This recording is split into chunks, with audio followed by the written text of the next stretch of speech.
It's October 29th, 2010 in the city of Chester, and these people standing in the middle of the street were responsible for bringing new homes to the city of Chester, Pennsylvania. We're going to hear the voices of some of the people that hardly ever make themselves known in town, but all together they went from a plot of land and a foundation to bringing us these.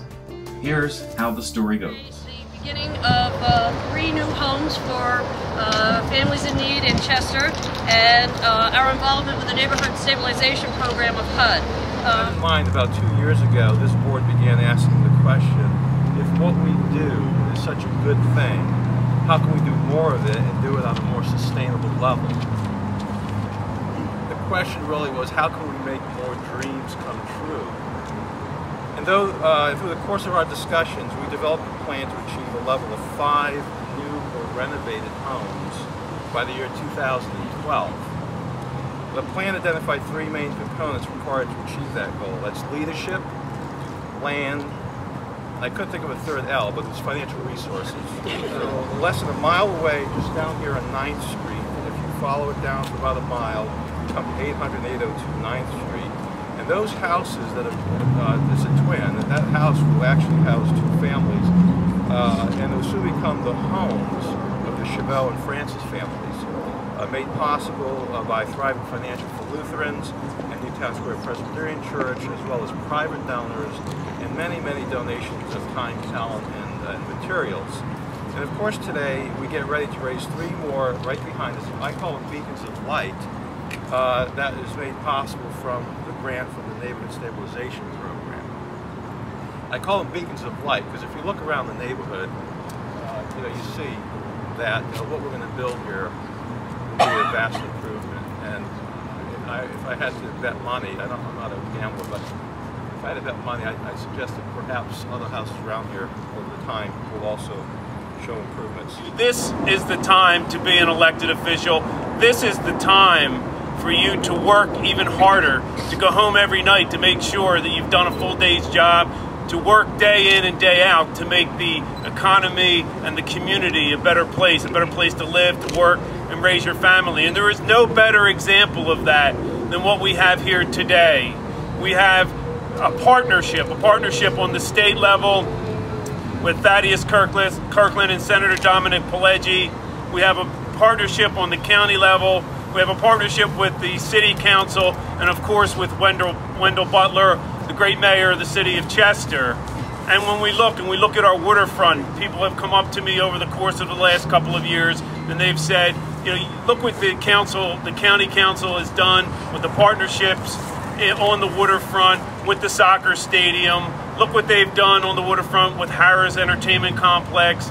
But we need to do more. We need to come into the community. And this partnership now with state, local, and county, and now with bringing the corporations, bringing in the volunteers, and most importantly, bringing in Habitat for Humanity, which is an outstanding organization for 20 years.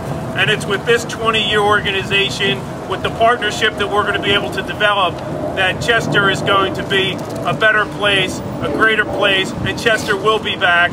It'll be the great place it was years ago, and I'm proud of that.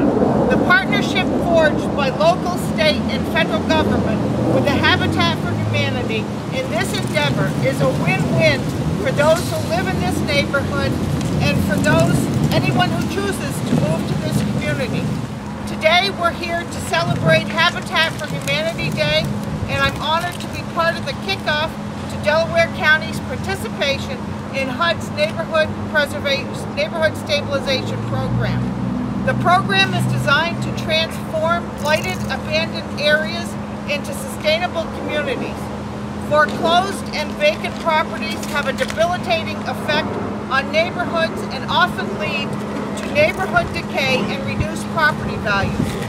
HUD is investing more than $768,000 in this initiative and the construction of these 3 affordable homes that we're going to see on this site. This is an excellent example of why HUD has provided more than $6 billion of neighborhood stabilization funding so far, which allows communities to buy and redevelop foreclosed and abandoned homes and residential properties. It really is the coming together of these partners that have been listed, and I have to say that's one of the key elements we looked at when we made decisions about who we funded. It was that effort of not just Habitat, the city, the county, it was all of them coming together and showing us how they were going to make this a reality. It's great and it's exciting to announce these kinds of projects, but I'm particularly pleased to talk about this one or be here today because of the diligent effort that was done to figure out where the money would do the greatest impact and why it was selected for here. Taking a former blighted apartment building, demolishing it, creating these homes, and truly affecting the character of the entire neighborhood. This is what's been called a tipping point neighborhood, a place where, with a little help, with the dedication and the work to move forward in a positive direction, that can really change the over long-term results, making it a place where families want to live, raise their families, all because of the infusion of a little bit of public dollar.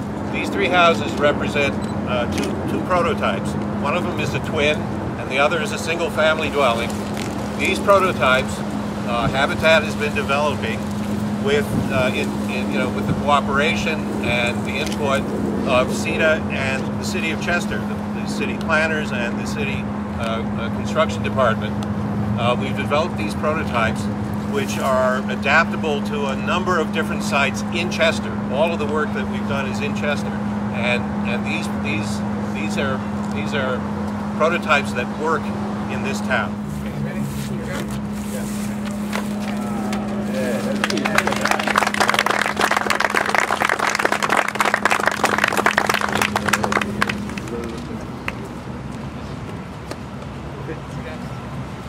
Thank you, Dave.